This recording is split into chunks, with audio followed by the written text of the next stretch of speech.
used to think horror was something that happened in movies, something you could turn off when it got too real. But 3 years ago, something looked at me, really looked at me, and I realized some things don't stop when the credits roll. They follow you. My name's Claire. And this is the story of the night I learned what it means to be watched. It was late August. The air was heavy, like it always is before a storm. My dad had left for a night shift at the hospital, and my little brother Liam was upstairs playing his stupid video games. I was home alone, or at least I thought I was. The power flickered once around 9 p.m. No big deal. Happens all the time in small towns. But when it came back on, I saw something strange through the living room window. A man, standing across the street, under the flickering streetlight. He wasn't moving. He wasn't even facing me at first. He was just there, head tilted slightly, like he was listening to something I couldn't hear. I remember whispering, "Liam, come down here for a second." But he didn't answer. The house suddenly felt too big, like every hallway stretched longer than it should. When I looked back at the window, he was facing me now that I could see his outline, tall, lean, wearing what looked like a dark coat and a hat. Nothing unusual, except for his face. Or rather, the absence of one. There was no face. Just smooth skin, pale and featureless, like wax stretched over bone. I froze. Every instinct screamed look away, but my body refused. My eyes locked onto that blank face like it was pulling me in. Then my phone buzzed. "Dad." "Claire, listen carefully," he said. "Do not look away from it." "What?" "You heard me. Don't blink. Don't move. Just listen." His voice was calm, too calm. He knew something. I asked, "Dad, what is it?" He said, "It doesn't matter what it is. If you look away, it moves.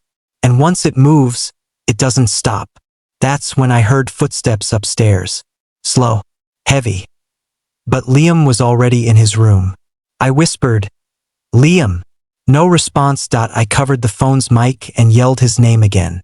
Then I heard a whisper, not from upstairs, but from the dark corner of the living room, right behind me. "Claire?" It sounded like Liam, but softer, like someone mimicking him. I turned my head, just an inch, and my phone slipped from my hand. The screen went black. When I looked back toward the window, the man was gone. I could feel my pulse in my throat. I ran to the door, locked it, shut the blinds, and turned every light on in the house. But then, from the corner of my eye, I saw movement. A shadow sliding under the crack of the front door. It wasn't the shape of feet or hands. It was fluid, like smoke. Trying to remember how to be human, I backed away, step by step, whispering, "Dad, please pick up. Please pick up." The phone finally rang back. "Claire, did you look away?" I think I did." "Then listen. It's in the house. Keep your eyes open. Whatever you do, don't let it get behind you." I wanted to cry, but my eyes burned too much to even blink. That's when I heard Liam's voice again. But this time, it came from the stairs. He was standing halfway down, pale as chalk. He whispered, "Claire, it's behind you." I didn't want to believe him, but I could feel it. That crawling sensation, like cold air breathing on the back of my neck. So I did the only thing I could. I ran out. I pulled Liam into the kitchen, slammed the door, and grabbed the roll of duct tape from the drawer. My dad's words echoed in my head. "If you look away, it moves."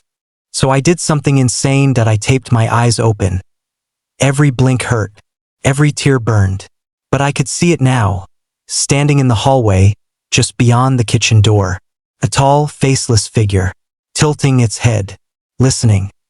And then, it smiled. It didn't have a mouth before, but somehow, it did now. A long slit tore across where the mouth should have been, stretching wider and wider, until it split open into a grin that looked like it had been carved there. That's when my dad burst through the door.